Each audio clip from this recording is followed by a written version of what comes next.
आपको सुना देते हैं। प्रदेश के मुख्य सचिव आर के तिवारी जी, अपर मुख्य सचिव राजस्व श्रीमती रेणुका कुमार जी, अपर मुख्य सचिव सूचना और एमएसएमई श्री नवनीत सहगल जी, अपर मुख्य सचिव मुख्यमंत्री कार्यालय श्री एसपी गोयल जी, प्रमुख सचिव मुख्यमंत्री कार्यालय श्री संजय प्रसाद जी, राहत आयुक्त और अन्य सभी अधिकारीगण, सभी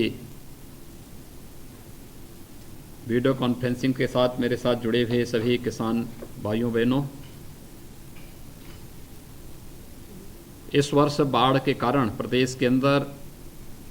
20 से अधिक जनपद प्रभावित हुए थे, जिसमें लगभग 3.5 लाख किसान सीधे सीधे बाढ़ से प्रभावित हुए थे।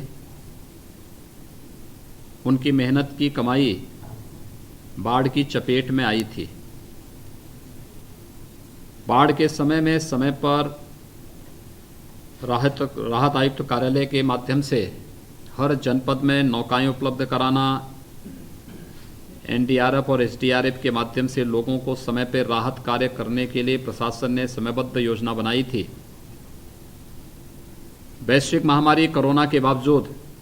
युद्ध स्तर पर राहत का कार्य भी प्रदेश के अंदर उन सभी बाढ़ प्रभावित जनपदों में देखने को मिला था। प्रयास किया गया था कि राहत सामग्री पर्याप्त मात्रा में पीड़ित जनों को मिले, और आज प्रदेश सरकार के द्वारा पीड़ित किसानों को, जिसमें 3,48,500 से अधिक पीड़ित किसान हैं, इन सभी किसानों को 113 करोड़ 21 लाख रुपए की धनराशि उनके खाते में बाढ़ प्रभावित फसल का मुआवजे के रूप में उपलब्ध करवाने का कार्य किया जा रहा है। यद्यपि किसान भाइयों को जितना नुकसान हुआ है उसकी भरपाई अत्यंत कठिन होती है, लेकिन फिर भी सरकार के द्वारा एक मलहम लगाने का कार्य उन सब किसान भाइयों के साथ किया जा रहा है। मैं इस अवसर पर अपने सभी किसान बंधुओं को हृदय से बधाई देता हूं, उन सब के प्रति अपनी शुभकामनाएं व्यक्त करता हूं। मैं आप सबको इस बात के लिए आश्वस्त करना चाहता हूं, चाहे वह केंद्र की सरकार आदरणीय प्रधानमंत्री नरेंद्र मोदी जी के नेतृत्व की हो या प्रदेश की सरकार,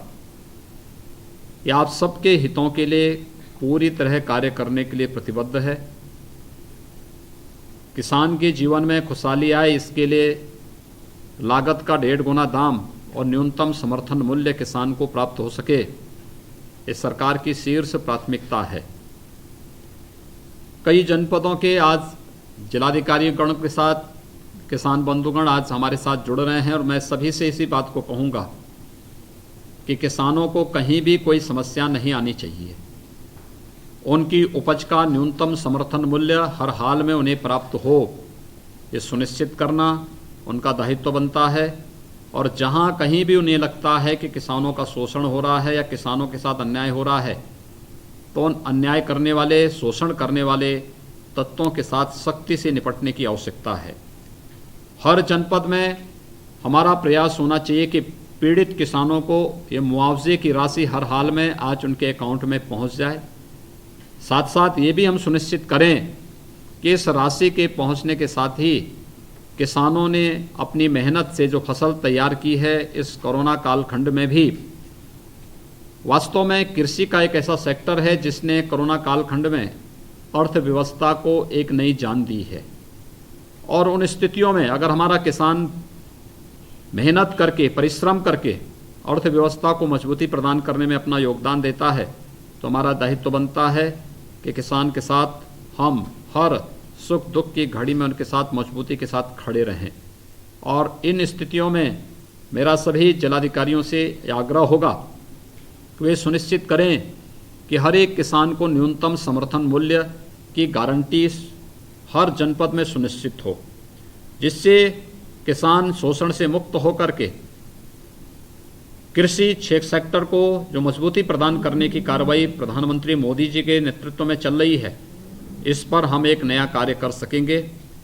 आज मुझे प्रसन्नता है कि 19 जनपदों के 3,48,511 किसानों को